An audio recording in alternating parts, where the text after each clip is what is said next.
झाली आमची निश्चिंती नाही देखिले ते मिळे भोग सुखाचे सोहळे घरी ताकाचे सरोवर येथे नवनीताचे पूर नाही देखिले ते मिळे भोग सुखाचे सोहळे तुका म्हणे आता आम्ही नवजो दवडिता नाही देखिले ते मिळे भोग सुखाचे सोहळे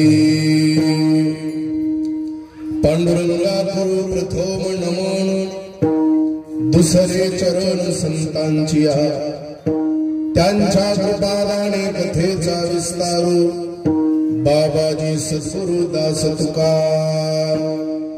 काय माझी माणी मानेल संतासी रंजवू चित्तासी अपुलिया ज्ञानेशं ज्ञानमूर्तिं साक्षात् प्रेम स्वरूपिणीं नामदेवं दयामूर्तिं नाथं वन्दे पुनः पुनः वैराग्यस्य परामूर्तिं देहु क्षेत्र निवासिनीं तुकाराम महाराज भक्तराज चतुष्टयम्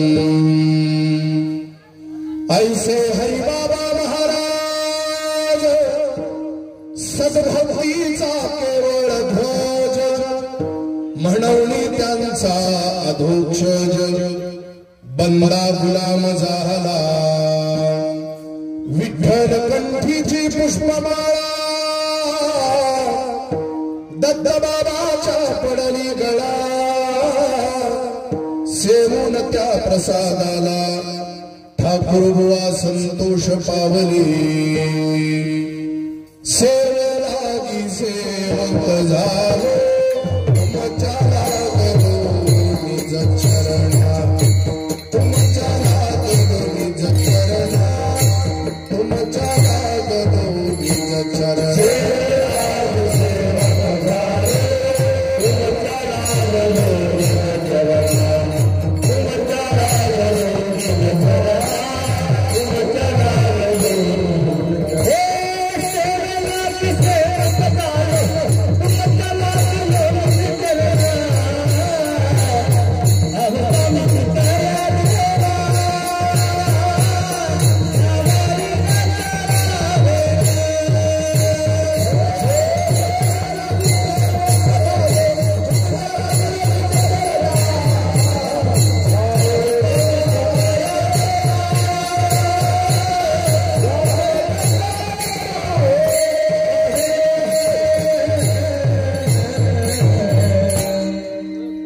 सेवेलागी सेवक झालो तुमच्या लागलो निज चरणा अहो स्वामी तुका या देवा यावरी न करावा अवेर प्रस्तुत प्रसंगी प्राप्त स्थळी संप्राप्त कीर्तन रूपी सेवे करता म्हणजेच निरोपणा करता प्राप्त असणारा अभंग श्रीमंत श्री जगद्गुरु तुकोबारा यांचा 4 चरणाचा उत्कृष्ट असा अत्यंत प्रसिद्ध असणारा अत्यंत महत्वाचा असणारा काल्याच्या प्रसंगातला अभंग या अभंगाद्वारा जगद्गुरु तुकोबारा भगवंताच्या संगतीमध्ये मिळालेला जो आनंद आहे तो भगवंत आणि गोपाळ यांच्या संगतीमध्ये नेमका लाभ कोणता प्राप्त होतो याचं दिग्दर्शन या अभंगामध्ये करतात विठाला विठाला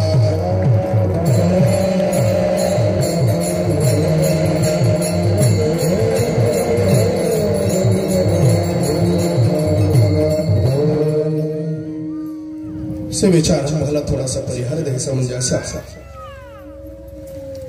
अंधापरी परिसरामध्ये संघाना एक तांडा, आपण सर्व तांडा निवासी असणारे सर्वजण ग्रामस्थ तथा पंचक्रोशीतली सगळी भाविक श्रोते मंडळी या ठिकाणी उपस्थित आहेत. आपण सर्व ग्रामस्थांच्या रहिवासींच्या सहकार्यानं आमचे हरिभक्तीपरायण रामचंद्र महाराज यांच्या सहकार्यानं संपन्न होत असणारा हा भव्य आणि दिव्य स्वरूपाचा अखंड हरिनाम सप्ताह. भव्य आणि दिव्य मी याच्या करता म्हणतो, रामचंद्र महाराज मला म्हटले की हा तांडा आहे. तुम्ही जसं इतर ठिकाणी जाता गावगाव पब्लिक जास्त असते, इथं काही तेवढी माणसं नसतात, कमी माणसं आहेत वगैरे वगैरे मला महाराज सांगायचे. गरीब माणसं आहेत, कमी माणसं आहेत, पण माणसं हे दिसायला जरी गरीब असले तरी असायला मात्र श्रीमंत आहेत. आमचा एकच रामचंद्र महाराज सगळ्याला पूर्ण ओळखतोय.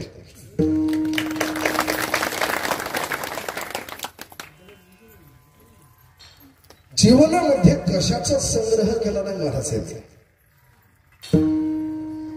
वैकुंठवासी मारोतराव महाराज यांच्या संगतीमध्ये आमच्या रामचंद्र महाराजांचं जीवन गेलं. मारोतराव महाराजाची सेवा केली, ठाकूरबाची सेवा केली. हे जे ठाकूरबा आहेत की नाही, एकदा ज्याला जवळ केलं त्याचा उद्धार होईपर्यंत त्याला कधी लांब करत नाहीत महाराज. वैकुंठवासी मारोतराव महाराज असतील, वैकुंठवासी मोतीराम महाराज फळेकर असतील, वैकुंठवासी रंगनाथ गुरुजी परभणीकर असतील, यांच्यासारखी बडी बडी रत्न या तालमीत तयार झाली. ती तालीम म्हणजे ठाकूरबाची तालीम आहे. आणि या तालमीमध्ये अनेक अष्टपैलू असणारी हिरे रत्न बाहेर पडतात. एक खानच आहे ठाकूरबा म्हणजे. आणि या खाणीतले एक एक रत्न आज इकडे आपल्याला मराठवाड्यामध्ये चमकताना दिसतात. आणि या रत्नापैकी एक रत्न म्हणजे आमचे रामचंद्र महाराज आहेत.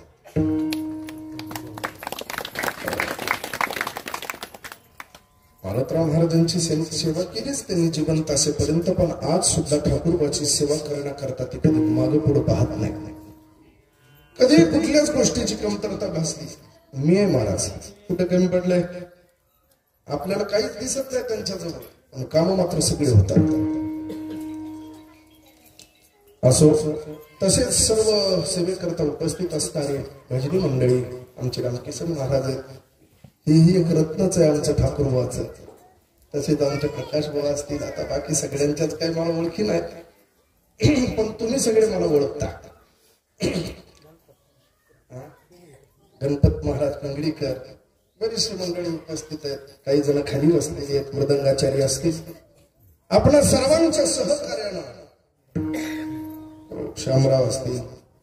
भगवान परमात्मा जशी बुद्धी देतील त्याप्रमाणे मर्यादित वेळेत चिंतन करण्याचा विचार आहे. विठाला विठाला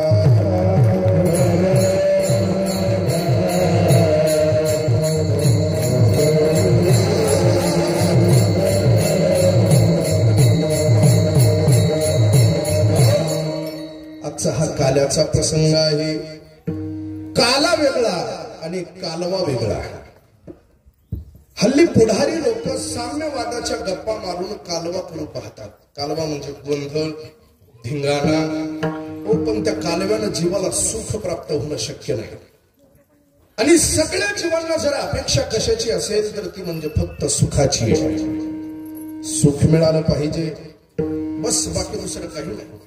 मग तो कोणत्या का जातीचा असेना, कोणत्या धर्माचा असेना, कोणत्या पंथाचा असेना, कोणत्या संप्रदायाचा असेना, कोणीही असो, या जगताच्या पाठीवर त्या प्रत्येकाला सुखाची अपेक्षा. आणि जर आपल्याला सुख पाहिजे असेल तर संसार करून ते सुख आपल्याला मिळणार नाही. त्याच्याकरता परमार्थ करावा लागतो. परमार्थामधले हा आजचं जे कीर्तन आहे ते काल्याच आहे. हा काला जो प्रसाद आहे की नाही, तो सेवन केल्याच्या नंतर महाराज आपल्याला सर्व सुखाची प्राप्ती होते. काला म्हणजे सुख आहे, काला म्हणजे आनंद आहे. या आनंदामध्ये दोन प्रकार पडतात महाराज. लोक म्हणतील महाराज आम्ही संसार करत असताना आम्हाला सुद्धा आनंद मिळतोच की, त्याच्याकरता इकडं परमार्थात येण्याची काय गरज आहे. नाही का? थोडेसे कष्ट केले, काम केले, पैसा मिळतो, घरामध्ये शान शौकत मध्ये आरामात खात बसायचं, जेवण करायचं, सुख नाही तर दुसरं काय नाही. गाडी घेतली, गाडीमध्ये आरामामध्ये आम्ही येतो जातो, सुख आहे ना. मग इकडं सुख असताना परमार्थात इथं येऊन बसण्याची काय गरज आहे? येते का लक्षात? सांगतो. 2 जण चालले होते. आता इथून औंढा असेल, परभणी असेल, इथे काही तेवढ्या वस्तू भेटत नाही, तिकडे दुकानं नसतील, मधून इकडं औंढ्याकडे जावं लागतं. 2 जण चालले. जात असताना ते शेजारच्याने विचारलं, म्हटले का कुठे चालला? म्हणले मुंबईला चाललो. मुंबईला कशा करता? म्हटले बायकोला साडी घ्यायची, त्याच्या करता मुंबईला चाललो. तो जो शेजारचा होता तो म्हणायला लागला, अरे जर साडीच घ्यायची, कितीची घ्यायची? मुंबईला जायचं म्हणजे जरा 10-5 हजाराची घेशील ना, कितीची घेणार? 200-300 रुपयाची साडी घेऊन म्हणले, जास्त काय? हा म्हणायला लागला, साडी घ्यायची 200-300ची आणि त्याच्याकरता जायचंय कुठं? मुंबईला. अरे जे औंढ्यामध्ये मिळते त्याच्याकरता मुंबईत जाण्याची काय गरज आहे? मला तेच म्हणायचं आहे. जे संसारामध्ये आपल्याला सहज रीतीनं सुख मिळत असेल,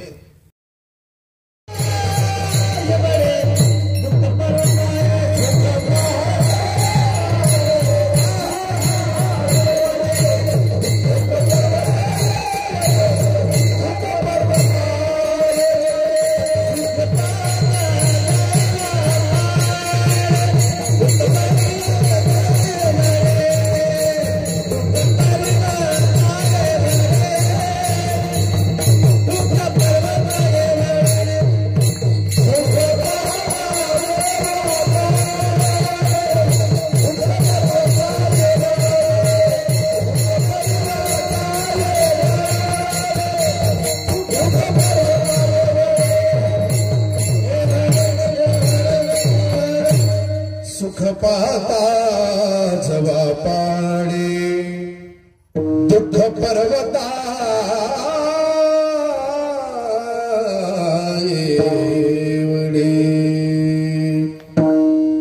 संसारामध्ये आपल्याला सुखाभास दिसतो महाराज, सुख नाही.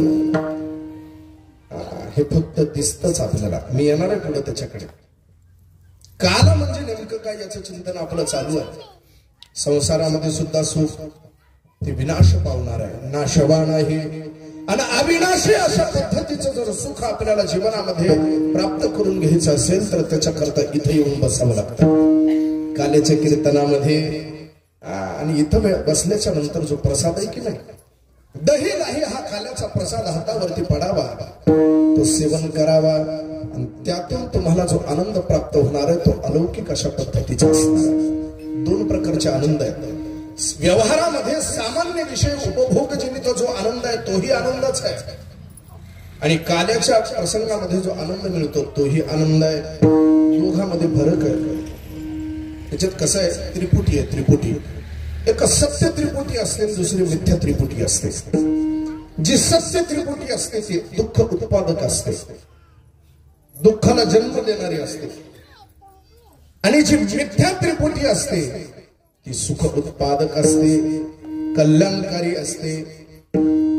गोकुळातले जी लोक होती की नाही महाराज, मिथ्या त्रिपुटी होती त्यांच्या जीवनामध्ये, आणि मिथ्या त्रिपुटी असल्यामुळे जीवनमुक्तीच्या विलक्षण सुख उपभोगाचा आनंद ते गोकुळातले सगळेच्या सगळे रहिवासी भोगत होते. म्हणून महाराज सांगतात, गोकुळीच्या लोका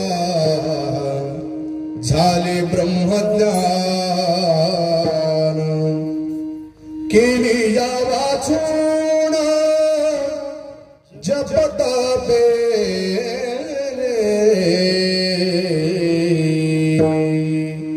लोका गोकुळीच्या. हो, मिथ्या त्रिपुटी असल्यामुळे त्यांना तो आनंद उपभोगायला मिळत होता. असो, काल्याचं कीर्तन आहे. कोणताही आपल्या वारकरी संप्रदायामध्ये सप्ताह असला, 3 दिवसाचा असो, 5 दिवसाचा असो, 7 दिवसाचा असो, 11 दिवसाचा असो, महिन्याचा असो, वर्षाचा असो, नाही तर 2 वर्षाचा असो, केवढा जरी सप्ताह असला तरी त्याची सांगता मात्र काल्याच्या कीर्तनाने होते. तथा प्रतिवर्षाप्रमाणे याही वर्षी तितक्याच उत्साहामध्ये हा उत्सव इथं संपन्न होतोय आणि त्याच्यामध्ये हे काल्याचं कीर्तन आहे. मग हा नेमका काला म्हणजे काय? म्हणतात काल्याचं कीर्तन आहे, आम्ही काला घेतला, दहीलाही हातावर पडली, आता काम झालं, काल्याचं कीर्तन झालं, एवढंच आहे का ते? काला या शब्दाचा एवढा मर्यादित अर्थ नाही महाराज. दहीलाही हातावर पडणं हे आपल्याला घरी सुद्धा करता येतं. बाजारामध्ये जा, दही विकत घ्या, लाही विकत घ्या, घरी आणा, एकत्रित करा, उलट तुम्हाला घरी त्याची चांगली फोडणी देऊन तरी खाता येईल. तिथं एवढा स्वाद येत असताना इथं हा प्रसाद घेण्याची काय गरज आहे? या काल्याचा नेमका अर्थ काय आहे? त्या दृष्टीने आपण काल्याकडे पहा. कसं आहे, आपण दिंडीमध्ये सोहळ्यामध्ये आपण चालत येताना ज्ञानोबाच्या संगतीमध्ये चालत येत असताना वेगवेगळे अभंग म्हणतो आपण. काकडा म्हणत असताना आंधळा आहे, पांगळा आहे, बहिरा आहे, मुका आहे, वेगवेगळे अभंग म्हणतो ना आपण. मग हे अभंग नुसते म्हणायचेच का? याचा काही अर्थ आहे? अरे म्हणता येतं म्हणून म्हणायचे नाहीत, मला किती पाठांतर आहे म्हणून मी म्हणतो, असं नाही त्याचा अर्थ. की बाबा जगामध्ये असे काही आंधळे आहेत की त्यांना देव दिसत नाही, हे जग दिसतं. हो, याच्याकरता ते अभंग आपण रोज म्हणायचे. कधीतरी आपल्याला हे जग दिसू नये, देव दिसावा, या दृष्टिकोनातून आपण काल्याकडे पहा. काला म्हणजे काय? आनंद आहे. काला काला म्हणजे काय? ऐका, दही आणि लाही दोहीचं मिश्रण आहे. तर याच्यातली दही ही वेगळी आहे आणि लाही सुद्धा वेगळी आहे. प्रेमाचं दही आणि नामाची लाही ज्या वेळेस एकत्रित येते तेव्हा त्याला काला असं म्हणा. लक्षात येत आहे? परंतु याच्यात प्रेमही दुर्लभ आहे आणि नामही दुर्लभ आहे. किती दुर्लभ आहे? अत्यंत दुर्लभ आहे, अत्यंत दुर्लभ. प्रेम असं काही बाजारामध्ये विकत मिळत नाही महाराज. कोणत्याही दुकानामध्ये जा तुम्ही, जगातल्या कुठल्याही दुकानात पैसे द्यायचे आणि प्रेम विकत घ्यायचं. मिळतं? इथं मिळतं आंब्या? अरे कुठंच मिळत नाही महाराज. माणसं म्हणतात माझ्या लेकरावरती प्रेम आहे, माझ्या बायकोवरती प्रेम आहे. प्रेम भीम काय नसतं महाराज, म्हणायचा भाग आहे नुसता. कोणी कुणावरती प्रेम करत नाही, कोणी करत नाही. माणूस जे दुसऱ्यावरती प्रेम करत असलेला आपल्याला दिसतो ते केवळ स्वार्थापोटीच करत असतो. माझं तुमच्यावरती प्रेम आहे ना, त्याच्या पाठीमागे स्वार्थ आहे कुठला तरी. मी बाकीचे नाते सांगत नाही, घरातलं सांगतो. बापाचं मुलावरती असणारं जे प्रेम आहे त्याच्या पाठीमागे स्वार्थ आहे महाराज. मी याच्यावरती प्रेम करतो. मी म्हातारा झाल्यानंतर मला जेव्हा चालता यायचं नाही की नाही, त्यावेळेस माझी सेवा करायला हाच आहे म्हणून त्याच्यावर प्रेम असतं. बायकोवरती सुद्धा त्याच पद्धतीने प्रेम आहे. माणूस जेवढं स्वतःवर प्रेम करतो की नाही तेवढं कधीच दुसऱ्यावर करत नाही, कधीच करत नाही. पंचदशीमध्ये विद्यारण्य मुनी वर्णन करतात.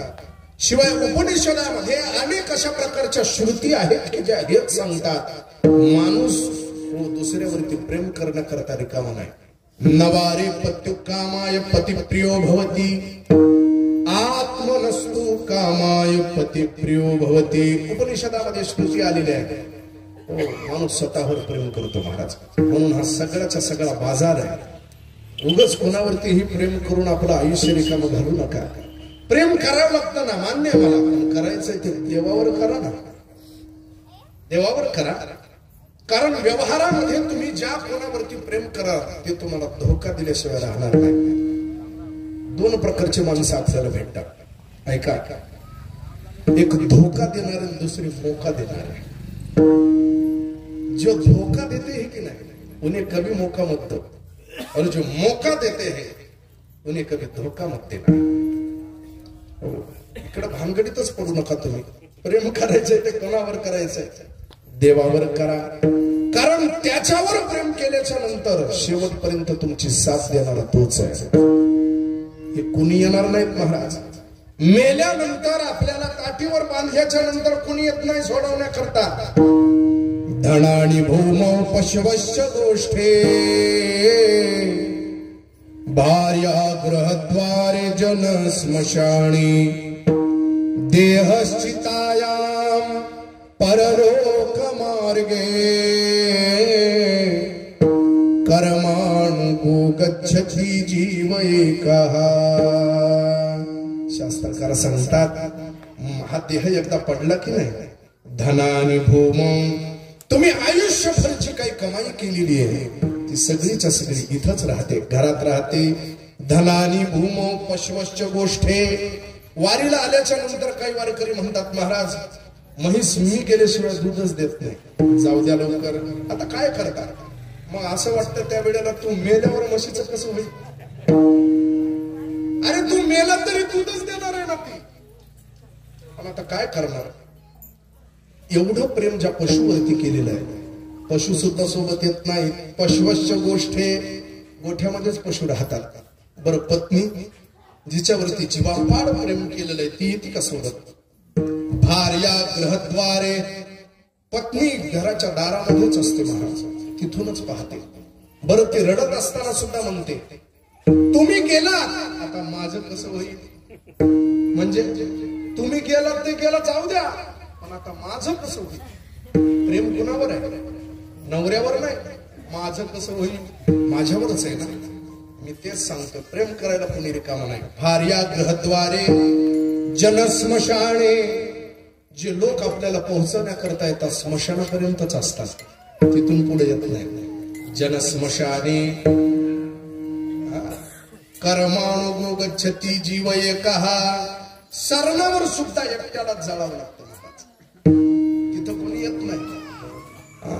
जरी या सगळ्या प्रसंगामध्ये तुम्हाला सोबत कोणी हवा असेल त्याच्यावर प्रेम करा.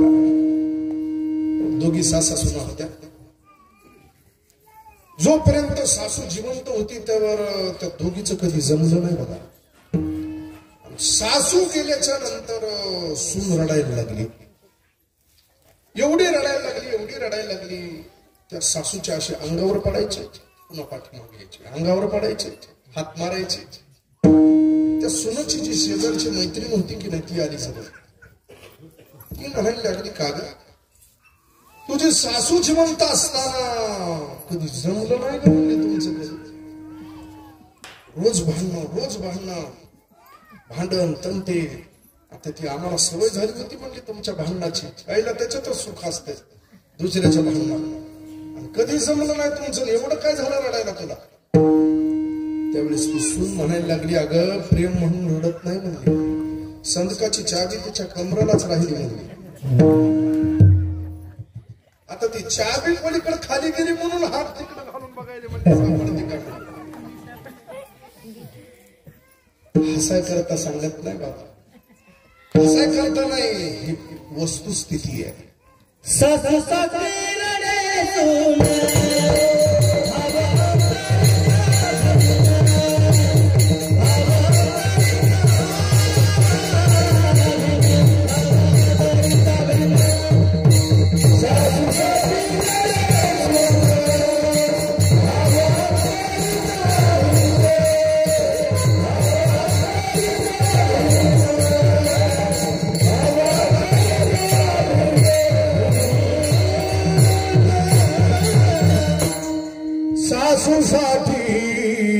रडे सूड भाव तरीचा भिन्न, भाव तरीचा भिन्न. सासूसाठी सून रडते खरी पण अंतःकरणातला भाव मात्र वेगळा आहे. मला तेच सांगायचं आहे, प्रेम भीम काही नसतं. म्हणून आजपासून ठरवून टाका कोणावर तितकं प्रेम करत जाऊ नका. कारण कसं असतं, जितकी तुम्ही अपेक्षा करता की नाही तेवढंच दुःख ती व्यक्ती तुम्हाला देत असते. तुम्ही अपेक्षा करणं सोडून द्या, प्रेम करणं सोडून द्या, तुम्हाला दुःख होणार नाही, दुःख होणार नाही. म्हणून प्रेम दुर्लभ आहे, कोणावरती सहज करत नाही माणूस. दुसरी गोष्ट नाम तरी सहज आहे का? नाम आहे दुर्लभच आहे ना. किती दुर्लभ आहे, खूप दुर्लभ आहे. आता इतका वेळ झाला आम्ही इथं बोलतोय, टाळकरी एवढे सुंदर गातायत, हे रामकिसन महाराज असतील, खालचे बसलेले म्हणतात का? ऐकू येतं ना तुम्हाला? खालच्या बसलेल्याने केलं का नामस्मरण? एवढं दुर्लभ आहे ते. त्याचे दुर्लभ किती, इतकं दुर्लभ आहे, घेताना जरी दिसले तरी माणूस घेत नाही. बरं पाप लागणार आहे का त्यांना? नाही ना, पण घेता येत. का घेता येत नाही?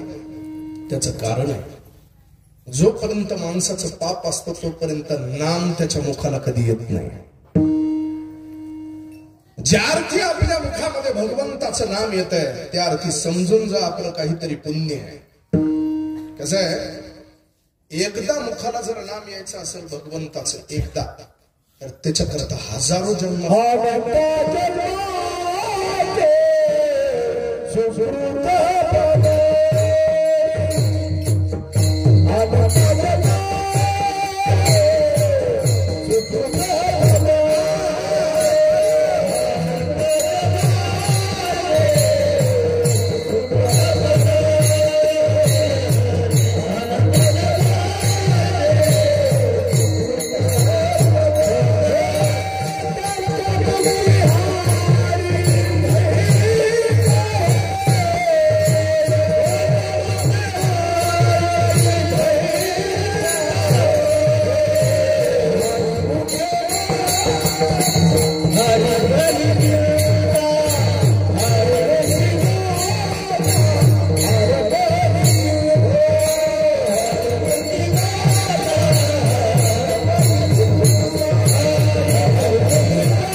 सुकृत पदरी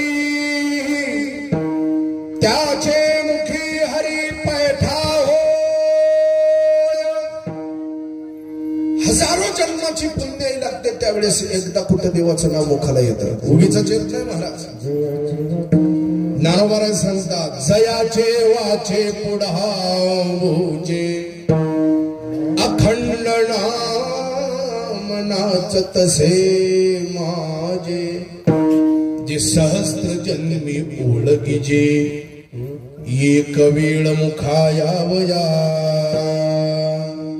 एक वेळेला मुखाला नाम येणं करता पुण्य लागतं. वाल्यापुळी माहिती तुम्हाला? वाल्यापुळी माहिती की नाही? ऐकून असा तो काय म्हणायचा, देवर्षी नारदांची भेट झाल्याच्या नंतर नारद मुनींनी त्याला उपदेश केला.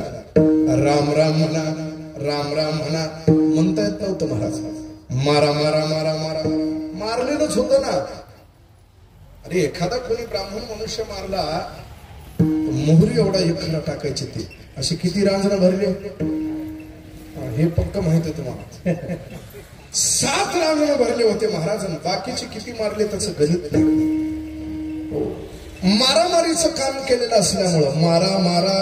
बरं मला सांगा, राम हे जे अक्षर आहे की नाही, याच्यात रा आहे, म आहे, आणि मरा म्हणण्यामध्ये काय? रा आहे, म आहे, दोन्हीच आहे ना. इकडं राम, इकडं म रा, एवढाच फरक आहे. मला सांगा, जर तुम्हाला मरा म्हणता येत असेल तर राम म्हणता येऊ नये का? यायला पाहिजे की नाही? पण येत आहे का? येत नाही ना महाराज. त्याचं कारणच आहे, पाप जोपर्यंत आहे तोपर्यंत नाम येत नाही. एवढं दुर्लभ असणार हे नाम आहे. बरं अवघड आहे का घेण्याकरता? घेण्याकरता अवघड नाही ना, पण घेणारच दुर्लभ आहे. सर्वत्र दुर्लभ.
म्हातारे झाल्यानंतर दात पडतात, उच्चार करण्याकरता कठीण आहे म्हणून मी घेत नाही अशातला भाग नाही.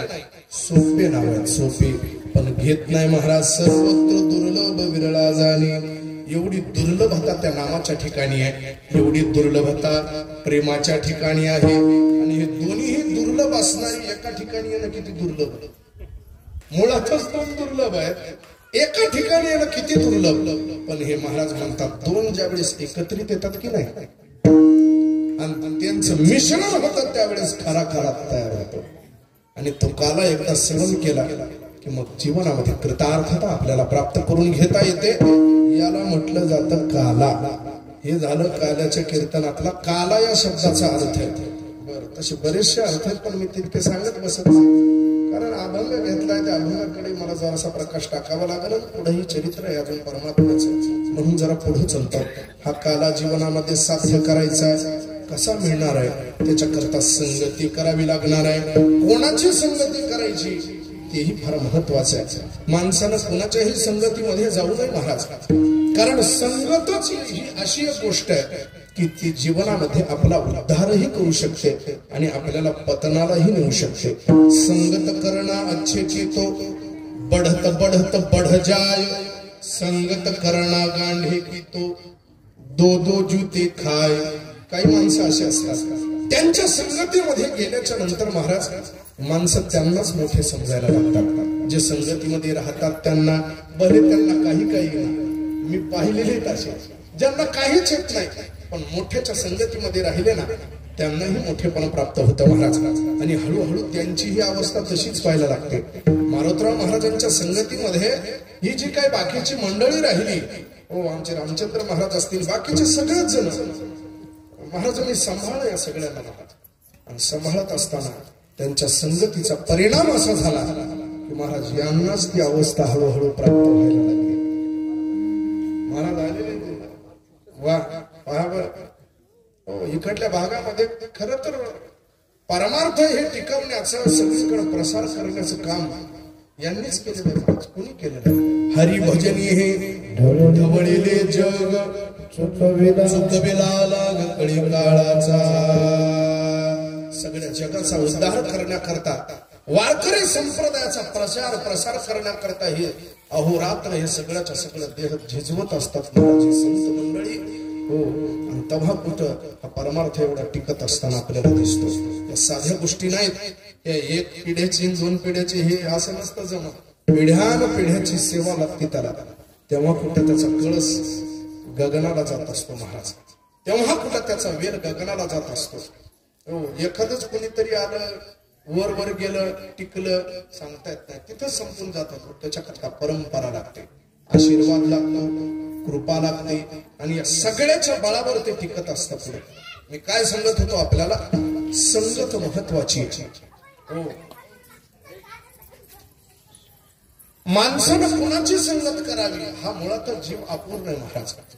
अपूर्ण असणारा जीव याला जीवाची संगत करू नये. अपूर्ण असणाऱ्या जीवानं जडाची संगत करू नये.